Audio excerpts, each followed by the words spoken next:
জীবন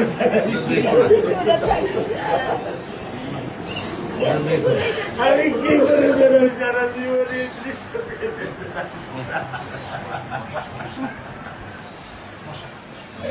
আমার এই দৃশ্য আমি কি দিয়ে পূরণ করবো?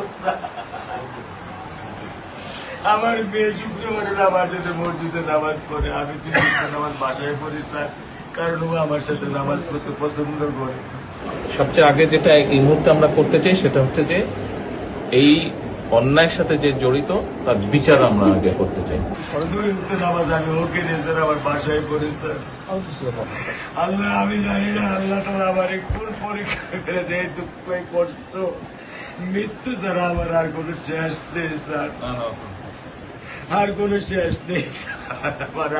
এই মেয়ে লেখাপড়ার দায়িত্ব মাননীয় প্রধানমন্ত্রী নেবে। তো আপনাদের শক্ত হতে হবে না, আপনার তো বড় মেয়েটা রয়ে গেছে, এখন তো ওর জন্য আপনার শক্ত থাকতে হবে স্যার। সত্য কথা, আমি যখন ওকে ভ্যানে পাঠাই আমি খুব বল পাই, আমি কালকেও বলে দিচ্ছি যে আমি আর ভ্যানে দিব না, তুমি প্রতিদিন ওকে রিস্কায় নিয়ে যাবা, রিস্কায় করে নিয়ে আসবা। আমি ক্লান্ত স্যার, 10 বছর বয়স থেকে স্যার অবহেলা পেতে পেতে পেতে পেতে স্যার আমি আর নিতে পারতেছি না স্যার। আল্লাহ আমার ভাগ্য দিচ্ছে, আমি কি করতেছি কি করব? ঘরের ব্যবস্থা বলেছেন মেয়ে লেখাপড়া হবে, ধৈর্য ধরো, ইনশাল্লাহ বিচার হবে খুব সন্তুষ্ট সময়।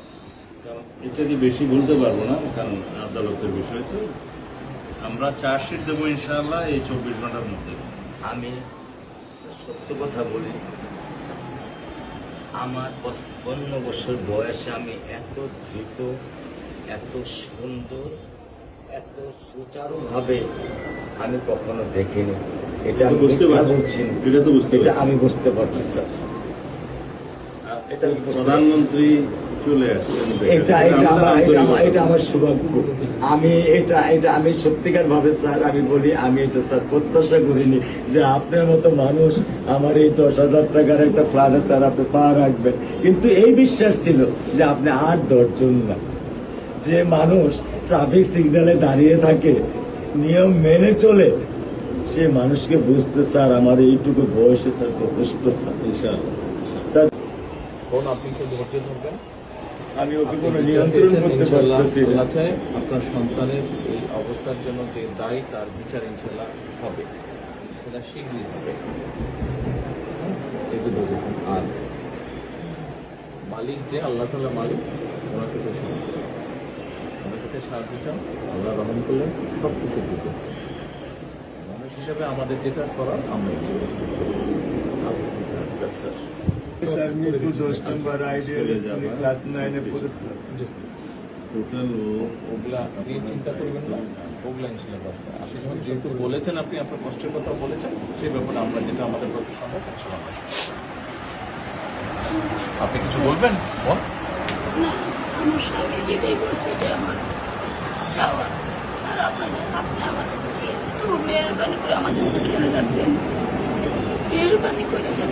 আমরা প্রথমে সবচেয়ে আগে যেটা এই মুহূর্তে আমরা করতে চাই সেটা হচ্ছে যে এই অন্যায়ের সাথে যে জড়িত তার বিচার আমরা আগে করতে চাই, তার বিচারের ব্যবস্থা আমরা আগে করতে চাই। এইটা আমরা আগে প্রথমে করতে চাই। আপনাদেরকে শক্ত থাকতে হবে, ধৈর্য দিতে হবে, ওর দিকে তাকে শক্ত থাকতে হবে। এক সন্তান আল্লাহ নিয়ে গেছে, আরেক সন্তান আপনার কাছে আছে, ওর কথা মনে করে আপনাদের শক্ত থাকতে হবে, ওই দিকে তাকে। ঠিক আছে?